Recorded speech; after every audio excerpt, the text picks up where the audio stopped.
چودھری شاہنواز نے حمید خان کو پوری تفصیل بتائی تو حمید خان بھی دنگ رہ گیا، اور اب حمید خان یہ بات میرے دل میں جڑ پکڑ چکی ہے کہ عرشیہ کی گمشدگی میں شاہینہ بیگم کا 100% ہاتھ ہے۔ مگر ایک چیز مجھے سخت پریشان کر رہی ہے، وہ یہ کہ اس سلسلے میں بابا ادریس علی کا بھی نام آ رہا ہے۔ بابا ادریس علی کو تم جانتے ہو نا، وہ سبحان گلی والے؟ جی چودھری صاحب، میں بڑی اچھی طرح سے جانتا ہوں انہیں۔ وہ بڑے پائے کے بزرگ ہیں اور ان سے کسی کو بھی نقصان نہیں پہنچتا۔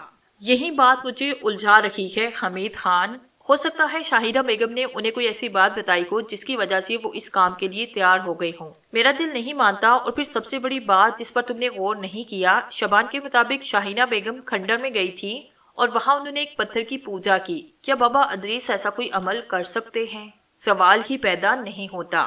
وہ ایمان والے ہیں، کوئی اور ہی چکر لگتا ہے سرکار مجھے۔ اس سلسلے میں ہمیں 2 کام کرنے ہیں۔ پہلے تو ہم بابا ادریس علی سے جا کر ملتے ہیں، ہماری ان سے بڑی اچھی سلام دعا ہے، انہیں یہ ساری تفصیل بتاتے ہیں۔ اس کے بعد اس ملازم کو پکڑتے ہیں جس کا نام رفیق ہے، مگر بڑی ہی خاموشی کے ساتھ یہ کام کرنا ہے۔ یہ ذمہ داری میں آپ کے سپرد کرتا ہوں، آپ بالکل بے فکر رہے، اسے ٹھیک کرنا، اس کی زبان کھلوانا میرا کام ہے۔ حمید خان نے کہا، میرا خیال ہے تم اسے اٹھوا کر ادھر ہی لے آنا جہاں ہم اس سے معلومات حاصل کر لیں گے۔ ٹھیک ہے جی، آؤ چلتے ہیں، پہلے سبحان گلی کا چکر لگائیں۔ چودھری شاہنواز کے دل کو لگی ہوئی تھی عرشیہ بیگم کو جس طرح لے کر آئے تھے، اس کے بعد ان سے وعدہ کیا تھا اور دل میں سوچا بھی تھا کہ انہیں بھرپور عزت دیں گے۔ جب وہ ان کی زندگی میں شامل ہوئی تو انہیں عورت کا صحیح مقام ملنا چاہیے، اور پھر دوسری بڑی بات یہ تھی کہ عرشیہ بیگم ماں بننے والی تھی جس کے ذریعے ان کی نسل آگے بڑھتی۔ یہ دونوں باتیں انہیں کھائی جا رہی تھی۔ سبحان گلی پہنچے اور بابا ادریس علی کو تلاش کرنے لگے۔ گھر میں وہ موجود نہ تھے، ایک جگہ تھی جہاں عبادت کرتے، وہاں پہنچتے تو وہاں بھی بابا ادریس نہ تھے۔ پھر سبحان گلی کے چپے چپے پہ انہیں تلاش کیا گیا اور اس میں کافی وقت صرف ہوا، لیکن بابا ادریس سے ملاقات نہ ہوئی۔ چودھری صاحب ان کے اہل خاندان کو ہدایت دے کر آئے کہ جیسے ہی بابا ادریس واپس آئیں انہیں چودھری شاہنواز کا پیغام دے دیں اور ان سے کہیں کہ وہ فوراً ان سے ملیں اور وہاں اس وقت تک قیام کرے جب تک کہ چودھری صاحب سے ان کی ملاقات نہ ہو جائے۔ یہاں سے وہ واپس پلٹے اور حمید خان کو ہدایت دے کر لکڑموڑ حویلی پہنچ گئے۔ حمید خان نے باقی انتظامات کرنے کا وعدہ کر لیا تھا۔ ویسے تو بچی کی آمد نے حویلی کے اندر انتہائی رونق پیدا کر دی تھی۔ محمود علی کو اور کوئی کام کاج تو تھا نہیں، بچی کی ناز برداریاں کی جاتی، پوری حویلی کھلونوں سے بھر دی گئی، اپنی ساری آرزوئیں پوری کر رہے تھے، اور پھر سب سے بڑی بات یہ کہ بچی ان کی توقع کے بالکل برعکس تھی۔ دوسروں ہی کے بچے دیکھتے تھے، کوئی تجربہ تو تھا نہیں ان کے بارے میں، لیکن پھر بھی اس بات کا احساس ہو گیا تھا کہ بچے کی عمر کتنے ہی کم ہو لیکن وہ بڑی سمجھدار ہے اور ایسی حرکتیں کرتی ہے کہ انسان حیران رہ جائے۔ انہوں نے اس کا نام سبو ہی رکھا۔ یہ نام سبھی کو پسند آیا۔ ادھر پوری حویلی میں شکاری گھاس لگائے بیٹھے تھے۔ اس میں کوئی شک نہیں کہ بہت سے لوگ محمود علی کے احساسات سے پوری طرح اتفاق کرتے تھے اور ان کے لیے دل میں وفاداری کے جذبے تھے، لیکن کچھ ایسے ابو الہول بھی تھے جو محمود علی کی دولت کو للچائی ہوئی نگاہوں سے دیکھتے اور اسے خراب کرنے کے لیے انتہائی کوشش میں مصروف تھے۔ محمود علی نے بچی کے اعزاز میں ایک دن حویلی میں رہنے والوں کے ساتھ ایک تقریب کی تھی جس میں انہوں نے بتایا کہ سبوہی کے آنے کے بعد ان کی زندگی میں بہار آ گئی ہے۔ اب سبوہی ان کی وارث ہوگی، ان کی تمام جائیداد اور دولت سبوہی کے لیے وقف کر دی جائے گی۔ انہوں نے اپنے خاندان والوں سے درخواست کی کہ وہ سبوہی کی درازی عمر کی دعائیں کریں۔ اس وقت تمام ہی لوگوں نے بڑی محبتوں کا اظہار کیا، بے شمار تحفے تحائف سبوہی کو دیے اور ان کے بدلے میں خود محمود علی نے 10-10 ہزار کے لفافے حویلی میں موجود ہر خاندان کو دیے اور ان کا شکریہ بھی ادا کیا۔ بات صرف ماموں نذیر حسین یا نازیہ خالہ تک نہیں رہی تھی، اب ہر شخص اپنے طور پر گات میں لگا تھا۔ تیسری پارٹی تایا اخلاص احمد کی تھی جن کی بیگم کا نام فاخرہ تھا اور بیٹی کا نام شبانہ۔ شبانہ بیچاری 9 عمر میں ہی بیوہ ہو گئی۔ شادی کے 1.5 ماہ بعد ہی شوہر ایک حادثے کا شکار ہوا۔ معمولی حیثیت کے لوگ تھے، بیٹی کی پہلی شادی بڑی مشکل سے کی تھی، اب دوسری شادی کرنے کی سخت اخلاص احمد میں نہ تھی۔ بیٹا کوئی تھا نہیں، قسم پرسری کی زندگی گزار رہے تھے کہ محمود علی نے سہارا دیا اور انہیں حویلی میں لے آئے۔ پھر آرام کی زندگی کا آغاز ہوا۔ شبانہ دوسری شادی کے لیے تیار نہ تھی، وہ کہتی تھی کہ پہلا تجربہ کون سا اچھا رہا، اب خدا کے واسطے مجھے دوسری بار کسی جہنم میں مت جھونکے۔ اس وقت اخلاص احمد نے کہا کہ بیٹا ہم لوگوں کی زندگی کا کیا بھروسہ، تم اکیلی رہ جاؤ گی، تمہارا گھر بس جائے گا، کم از کم آگے کی زندگی کو سہارا تو ہوگا۔ فاہرہ بیگم نے اخلاص سے کہا تھا کہ شبانہ کو کچھ وقت دے دے، آہستہ آہستہ اعتدال پر آ جائے گی، گز کے زندگی اسا گزر رہی تھی کہ یہ تبدیلیاں رونما ہوئی اور احلاس احمد نے شبانہ کو سمجھایا۔ شبانہ ایک بات دل میں آتی ہے، کر سکتی ہو تو کرو بیٹا، دور یہی ہے۔ ہر انسان خود غرضی سے سوچتا ہے۔ اپنے آپ کو مالی طور پر محفوظ کرنے کے لیے اس وقت ایک ترکیب میرے ذہن میں آئی تھی۔ وہ کیا ابو؟ محمود علی نے اپنی تمام محبتیں صبوحی کے لیے وقف کر دی ہیں۔ تم اگر چالاکی سے کام لو تو ذکیہ بیگم کے قریب ہو جاؤ، اور یہ قربت بچے کے ذریعے ہو سکتی ہے۔ جس طرح بھی بن پڑے تم بچے کے زیادہ سے زیادہ قریب رہو، اس بات کا اظہار کرو کہ ظاہر کیوں تمہارے دل میں اس بچی کے لیے محبت پیدا ہو گئی ہے۔ اگر ان لوگوں کو تم پر اعتبار ہو گیا اور کسی طرح تم نے اس بچی کو خود سے قریب کیا تو ہمارے وارے نیارے ہو جائیں گے، پھر جو کچھ ہم چاہیں گے محمود علی سے لے سکتے ہیں۔ شبانہ نے باپ سے تو کچھ کہا نہیں، تنہائی میں فارہ سے بولی، اماں ابا نے مجھ سے کچھ کہا، میں وہ کرنے کے لیے تیار ہوں، لیکن میری ایک شرط ہوگی، آپ ابو کو بتائیں، اور وہ شرط یہ ہے کہ ابو مجھ سے دوسری شادی کے لیے نہیں کہیں گے۔ میں بات کر لوں گی احلاس احمد سے۔ ویسے اماں آپ لوگ غور نہیں کر رہے، یہاں بڑے دلچسپ تماشے ہو رہے ہیں۔ تماشے؟ ہاں، وہ کیا؟ اماں آپ نے غور نہیں کیا، صوفیہ بیگم آج کل محمود علی کے آگے پیچھے پھرتی رہتی ہے۔ کیا مطلب؟ اماں میں اتنی بڑی بات نہ کہتی، لیکن آپ کو پتا ہے کہ صوفیہ سے میری گاڑی چھنتی ہے۔ اس نے خود ہی میرے سامنے اپنی زبان کھولی۔ کیا زبان کھولی؟ راز کی باتیں وہ مجھے ضرور بتا دیتی ہے۔ بڑی عجیب بتائی ہے مجھے صوفیہ نے۔ ماموں نذیر حسین اور رقیہ بیگم نے صوفیہ کو ہدایت کی کہ محمود علی سے پینگے بڑھائے اور کوشش کرے کہ وہ اس کے جنگل میں پھنس جائیں۔ کیا؟ فاہرہ بیگم کی چیخ نکل گئی۔ ہاں، رقیہ بیگم چاہتی ہیں کہ محمود علی صوفیہ کے جال میں پھنس کر ذکیہ بیگم کو طلاق دے دیں اور صوفیہ سے نکاح کر لیں۔ اس طرح محمود علی کی دولت ماموں نذیر حسین کے قبضے میں آ جائے گی۔ اللہ میری توبہ! اسے کہتے ہیں کہ جس تھالی میں کھائے اسی میں چھید کرے۔ ارے محمود علی کتنے سانپ اپنی آستین میں پال لیتے ہیں، یہ صلہ دے رہے ہیں جنہیں انہوں نے سب کچھ دے دیا۔ یہ تو بڑی خطرناک بات ہے۔ ارے شبانہ، تیرا کام اور آسان ہو گیا۔ میرا کام؟ ہاں، ذکیہ بیگم کا دل مٹھی میں لے لے، صوفیہ کی کرتوت اور ان لوگوں کی سازشیں ذکیہ بیگم کو بتا دے۔ دونوں کام کر، ایک طرف بچی کو سنبھال تو دوسری طرف ذکیہ بیگم کو، ہمارا کام بن جائے گا۔ نہیں اماں، صوفیہ میری دوست ہے، اور پھر وہ خود بھی سب کچھ کرنا نہیں چاہتی، وہ کسی اور سے محبت کرتی ہے۔ کس سے؟ رقیہ بیگم نے کہا۔ کیوں، تم کیا کر لو گی معلوم کر کے؟ ارے بیٹا، دور ہی ایسا ہے، دوسروں کی کمزوریاں ہاتھ میں رہنی چاہیے، مجھے ہوش میں رہتے ہیں۔ بالکل ٹھیک کہہ رہی ہے فاہرہ بیگم۔ دروازے سے آواز سنائی دی اور دونوں ماں بیٹیاں سہم کر رہ گئی۔ ان کی خوفزدہ نگاہیں دروازے کی جانب اٹھ گئی، لیکن پھر احلاس احمد کو دیکھ کر ان کے خاص قابو میں آئے۔ وہ احلاس احمد کو نہیں پہچان سکی تھی۔ احلاس احمد اندر داخل ہوئے، پھر انہوں نے کہا، خدا کی بندیوں، کچھ خدا کا خوف کرو، دوسروں کی برائیاں ہی تمہاری زندگی کا اہم مقصد بن گئی ہیں۔ ارے میں کہتا ہوں، سر چھپانے کا ایک ٹھکانہ مل گیا ہے، اسے برباد کرنے پر کیوں تلی ہو؟ کیا برا ہے محمود علی نے تمہارے ساتھ کیا؟ کیا سہولتیں نہیں دے رکھی؟ ایسے فرشتہ صرف میاں بیوی کے خلاف تم لوگ سازشوں میں مصروف ہو۔ میں نے شبانہ کی بات سن لی ہے، اگر نذیر حسین کی بیٹی ان کی مرضی کے مطابق کام نہیں کرنا چاہتی تو تم لوگ اس کے خلاف کیوں بات کر رہے ہو؟ کتنے افسوس کی بات ہے۔ احلاس احمد جب خاموش ہوئے تو ان کی بیگم نے کہا، ہم کوئی بری بات نہیں کر رہے، نہ ہی شبانہ سے کہا گیا ہے کہ وہ محمود علی پر ڈورے ڈالے۔ ارے بچی کو سنبھالنے کی بات کی تھی، یہ کوئی اتنا برا کام نہیں۔ شبانہ کو اگر بچی کے پاس رہنے کا موقع مل جاتا ہے تو میں اسے یہی کہوں گی کہ بچی بھرپور نظر رکھے، بچی کے ذریعے ہمیں ذکیہ بیگم کی کچھ خاص توجہ مل جائے اور کچھ رقم بھی ہاتھ لگ جائے۔ تو مجھے بتاؤ یہ کون سی بری بات ہے؟ دوسرے لوگ تو نہ جانے کیا کیا کر رہے ہیں، اب تم بھی چکے ہو کہ نذیر حسین نے صوفیہ کو کیا ہدایت دی ہے۔ امی ایک بات بتاتا ہوں میں آپ کو کہ میں یہ سمجھتی ہوں کہ حویلی میں خوب سازشیں پک رہی ہیں۔ مجھے اجازت دیں کہ میں ان سب کی جاسوسی کروں اور پتہ لگاؤں کہ کس کے پیٹ میں کیا کھچڑی ہے۔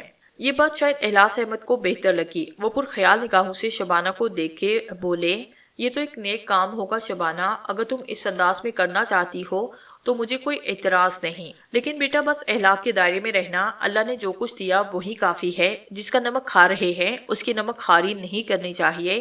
بے شک جو ہماری تقدیر میں ہے ہمیں مل جائے گا، لیکن کوئی سازش مت کرنا۔ جی ابو، شبانہ نے گردن جھکا کر کہا۔ ادریس علی نے گہری سانس لی اور بولے، ہاں علی جا، میں کوئی فاصلہ نہیں کر پایا۔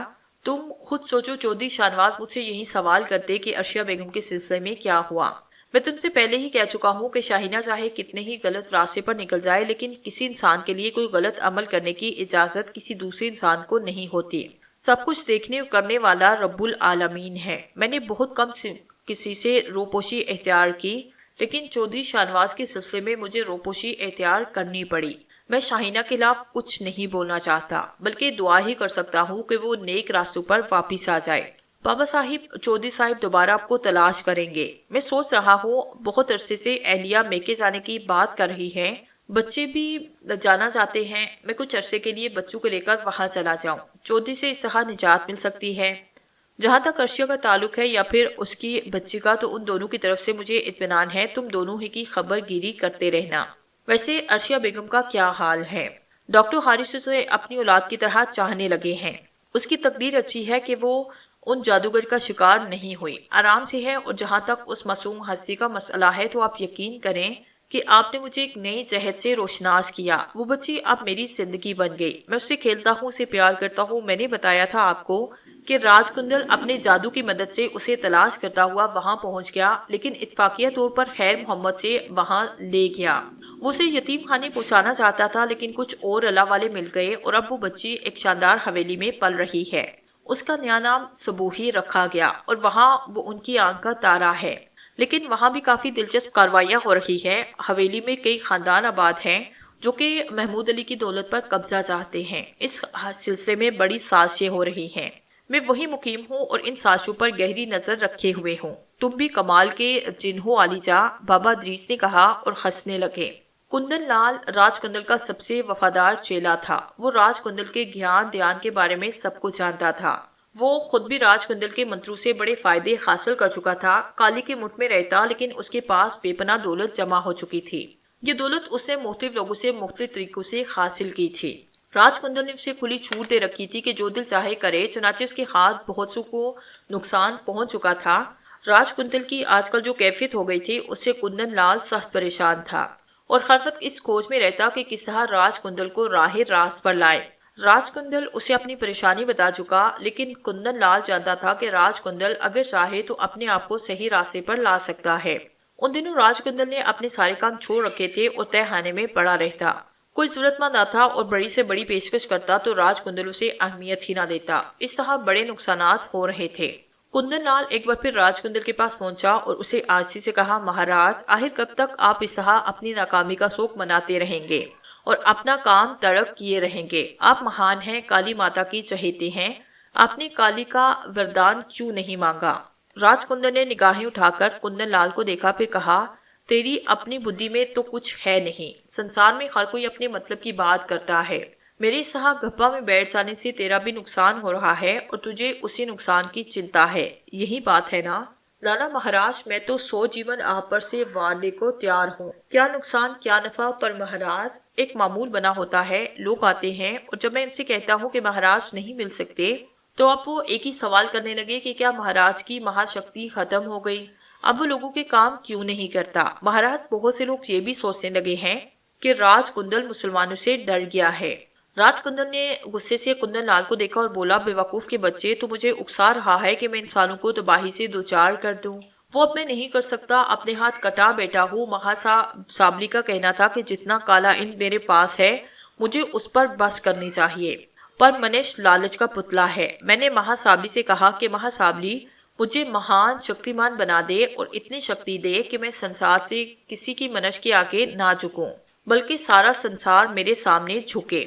مہا سابلی خود یہی چاہتا ہے کہ اس کے چیلے اتنے ہی شکتیمان ہوں، پر اتنا بڑا شکتیمان بننے کے لیے مہا سابلی اور مہا کالی کی طرف سے کچھ پابندیاں تھی، اور پابندیاں یہ تھی کہ بڑی شکتیمان بننے کے لیے ایک ایسے بچے کی ضرورت تھی جس نے سنسار کی گود میں آنکھ نہ کھولی ہو، بلکہ اس سنسار میں آیا ہو کہ اسے سنسار کے بارے میں کچھ معلوم نہ ہو۔ بچہ کسی مسلمان کا ہو اور اسے یہ بھی معلوم نہ ہو کہ وہ کس کی اولاد ہے۔ اسے الگ تھلگ رکھ کر پروان چڑھایا جائے، اور جب اس کے منہ سے پہلا شبد نکلے تبھی اس کی بھینٹ دے دی جائے۔ اس کی گردن سے خون کا جو پہلا قطرہ نکلے اسے اپنے شریر میں اتارا جائے۔ پھر جو شکتی ابھرے گی وہ مہا سابلی کی شکتی ہوگی۔ شرط یہ بھی تھی کہ جب اس کا کام کا آغاز کیا جائے تو اس کا انجام وہی ہونا چاہیے جو مہا سابلی کا حکم ہے، اور اگر اس سے الگ کوئی بات ہوئی تو پھر آہستہ آہستہ جو اپنے پاس شکتی ہے وہ بھی ختم ہو جائے گی اور نئے سرے سے شکتی حاصل کرنے کے لیے کالی کا جاپ کرنا پڑے گا، اور تو جانتا ہے کہ کالی کا جاپ کوئی معمول کام نہیں۔ سمجھ لے اب میں کتنی مصیبتوں میں پھنس گیا ہوں۔ آدھا کام ہو چکا، اس عورت کو قبر میں پہنچا دیا گیا اور اس کے ہاں ایک بچی بھی پیدا ہوئی۔ برپیس میں کام بگڑا۔ اس کام کو بگاڑنے میں اس مسلمان بابا کا سب سے بڑا ہاتھ ہے۔ اس نے سارا کام خراب کیا۔ کم وقت ہے بھی بڑا شکتی مان۔ سچی بتاؤں مجھے اسے ڈر لگنے لگا ہے۔ اب تو بتا کہ میں اپنی فکر چھوڑ کر دن کمانے کے چکر میں پڑ جاؤں یا پھر اپنے بچاؤ کی سوچوں۔ میرے پاس اب بہت کچھ نہیں۔ میں نے بڑی مشکل سے چاپ کر کے اس جگہ کا پتہ چلایا جہاں وہ لڑکی پل رہی تھی، پر میں جب وہاں پہنچا تو وہاں سے وہ جا چکی تھی، اور وہ میرا گیان کہتا ہے کہ اس ملانے والے سے اسے ہٹا دیا گیا۔ وہ بھی پوری طرح چوکس ہے۔ اب میں سوچتا ہوں کہ کیا کروں، اور تو اپنی لگائے ہوئے ہے۔ مہاراج آپ دوبارہ چاپ کر سکتے ہیں اور اس جگہ کے بارے میں معلوم کر سکتے ہیں جہاں اب وہ بچی پہنچی ہے۔ 40 دن کا یہ چاپ ہے اور جیون میں صرف 3 بار پھیروں کو جگانے اجازت ہے۔ چوتھی پر بیروں گردن مروڑ کر پھینک دیتا ہے کہ جب بار بار اسے تکلیف دی جاتی ہے۔ مہاراج اصل میں آپ نے دل چھوڑ دیا ہے۔ آپ بہت بڑے شکتی مان ہیں۔ ہمیں آپ سے بڑی امیدیں ہیں۔ آپ بیرو کو جگائیں اور اس کی نئی جگہ کے بارے میں معلومات حاصل کریں۔ اس دوران میں ایک کام کرتا ہوں، کندن لال نے کہا۔ راج کندن نگاہیں اٹھا کر اسے دیکھنے لگا۔ تو کیا کرے گا؟ مہاراج میں سبحان گلی جاتا ہوں اور چالاکی سے اس بابا جی کی کسی اولاد کو اغوا کر کے لے آتا ہوں، پھر ہم بابا جی سے بات کریں گے۔ راج کندن اسے دیکھتا رہا، پھر بے اختیار ہنسا۔ کیوں مہاراج، ہنس کیوں رہے ہیں؟ اگر تو ایسا کر سکتا ہے تو ضرور کر، دیکھ لے یہ بھی کر کے۔ آپ مجھ پر بھروسہ کریں مہاراج، کوئی نہ کوئی دوڑ کی کوڑی ہی لے کر آؤں گا۔ لا لا لا، راج کندن نے کہا، اور پھر جب کندن لال چلا گیا تو بڑبڑایا۔ کندن لال، اگر تو نے یہ کام کیا تو یہ بہت بڑا کام ہوگا، اور ہم مان لیں گے کہ ہمارا بڑا ہی تو وفادار چیلا ہے۔ نہ کر سکا تو بیٹا اس بابا کے ہاتھوں کتا بن کر بھونکتا پھرے گا، اور یہ بھی تیرے حق میں برا نہ ہوگا، کیونکہ مہا سابلی کا کہنا ہے کہ جتنے برے کام کر سکتے ہو کرو، اسی میں مہا سابلی کی خوشی ہے۔ بندہ چاہے کوئی بھی ہو، اسے تکلیف پہنچاؤ گے تو مہا سابلی کا کام پورا ہوگا۔ جا بیٹا جا، تو لڑ لے اس بابے سے۔ میں تو سچی بات ہے کہ اس کے پاس جانے کی ہمت نہیں رہتا۔ وہ کافی دیر تک ایسے ہی بڑبڑاتا رہا تھا۔ ذکیہ بیگم کو زندگی کا سب سے خوبصورت تجربہ ہو رہا تھا۔ بے شک قدرتی طریقے سے وہ ماں نہیں بنی تھی، لیکن عورت فطری طور پر ماں ہوتی ہے۔ ایک ننھا سا وجود آغوش میں جائے تو ساری باتیں نظر انداز ہو جاتی ہیں، اور ذکیہ بیگم کو زندگی کا یہ حسین تجربہ ہو رہا تھا۔ اور پھر سبوہی جیسی بچی، خوبصورت اور اپنی عمر سے 1000 گنا سمجھدار۔ تنہائی میں ذکیہ بیگم کو بار بار ایسے لگا جیسے بچی بولتی ہے۔ اس کی آنکھیں بولتی ہیں، کئی بار تو انہیں اس کے لب کھلتے محسوس ہوئے۔ اس کے کانوں میں اس کی آواز ابھری تھی، آنٹی میں بھوکی ہوں۔ ذکیہ بیگم نے چونک کر بچی کو دیکھا اور انہی کی طرف دیکھ رہی تھی۔ تم کچھ بولی تھی؟ انہوں نے حیرت سے کہا، لیکن وہ خاموش رہی۔ انہوں نے محمود علی کو یہ بات بتائی تو وہ ہنس کر بولے، ابھی تو بہت سے شگوفے کھلیں گے، نئی نئی کہانیاں سننے کو ملیں گی، یہ صرف تمہارا وہم ہے۔ ہو سکتا ہے میرا وہم ہو، لیکن آپ یقین کریں مجھے بالکل ایسا ہی لگتا ہے۔ چلیے اچھی بات ہے، اب آپ اپنی بیٹی سے دل کی ہر بات کر لیا کریں۔ محمود علی نے بات کہہ کر ٹال دی، لیکن اس کے بعد کئی دفعہ ذکیہ بیگم کو اس طرح کا تجربہ ہوا۔ یہی تجربہ شبانہ کو بھی ہوا تھا۔ شبانہ نے اپنی کوشش کا آغاز کر دیا۔ یہاں جتنے لوگ رہتے تھے ان کے ساتھ محمود علی اور ذکیہ بیگم کا رویہ بڑا ہی اچھا تھا۔ وہ لوگ ہر ایک کے دکھ درد اور تکلیف کا خیال رکھتے۔ اسی طرح تمام خواتین بے ترک ذکیہ بیگم کے پاس آتی جاتی اور اپنی ہر مشکل ان سے بیان کرتی۔ شبانہ نے 3-4 بار بڑے پیار سے سبوئی کو آغوش میں لیا، اس کے سارے کام کیے تو ذکیہ بیگم متاثر ہوئی۔ انہوں نے کہا، شبانہ اگر تمہیں فرصت ملا کرے تو میرے پاس آیا کرو۔ بات یہ نہیں کہ سبوہی کے کام کرتے ہوئے مجھے کوئی دقت ہے، بس سمجھو کہ میں بھی نہ تجربے کار ہوں۔ کبھی کبھی کوئی بات میری سمجھ میں نہیں آتی تو الجھ جاتی ہوں۔ مجھے معلوم ہے کہ تجربے کار تو تم بھی نہیں، لیکن 2 اناڑی مل کر کچھ نہ کچھ کر ہی لیں گے۔ شبانہ کی بھی یہی خواہش تھی۔ ذکیہ بیگم کی طرف سے پیشکش ہوئی، اس سے اچھی بات ہو ہی کیا سکتی تھی۔ شبانہ کو سبوہی کی قربت ملی، اس کے ساتھ ساتھ اس نے دوسرا کام بھی شروع کیا۔ ہر ایک کی ٹو میں رہتی کہ کون کیا کر رہا ہے۔ ویسے تو کئی خاندان اس حویلی میں آباد تھے، لیکن ایسے چند ہی لوگ تھے جو دوسرے انداز میں سوچ رہے تھے۔ شبانہ صوفیہ پر بھی نگاہ رکھتی۔ صوفیہ بہرحال نذیر حسین اور رقیہ بیگم کی ہدایت پر کسی نہ کسی شکل میں عمل کر ہی رہی تھی، لیکن شبانہ نے اپنے والدین پر جو انکشاف کیا وہ غلط نہ تھا۔ پرانے محلے میں شاہد علی نامی ایک نوجوان تھا، غریب گھرانے کا لڑکا تھا۔ BA کرنے کے بعد ایک فرم میں کلرک کی کام کرنے لگا تھا، لیکن نذیر حسین اور رقیہ بیگم آسمان کی طرف دیکھنے کے عادی تھے۔ اور ہمیشہ سوچتے کہ بیٹی کو کسی راج محل میں بھیجیں گے۔ وہ ان عاقبت نادیش والدین میں سے تھے جو اپنی اوقات سے کہیں زیادہ آگے بڑھ کر سوچتے اور بیٹیوں کو بوڑھا کر دیتے۔ خود مر جاتے ہیں اور بچیاں لاوارث رہ جاتی ہیں۔ بس ہوتے ہیں کچھ لوگ استحا کے بھی۔ معاشرے میں برائیوں کی آخر کچھ نہ کچھ وجوہات تو ہوتی ہیں۔ چنانچہ اب یہاں آنے کے بعد صوفیہ پر دباؤ تھا کہ وہ خود محمود علی پر ڈورے ڈالے۔ شبانہ کا معاملہ بے شک ذرا مختلف ہو گیا تھا اور اس پر وہ دباؤ نہیں رہا تھا۔ فاہرہ کا بس چلتا تو صوفیہ سے بھی پہلے شبانہ کو محمود علی سے منسوب کر دیتی، لیکن اخلاص احمد کے اندر کچھ خلوص تھا اور چونکہ دبنگ آدمی تھے اس لیے شبانہ کا کردار ذرا بہتر ہو گیا تھا۔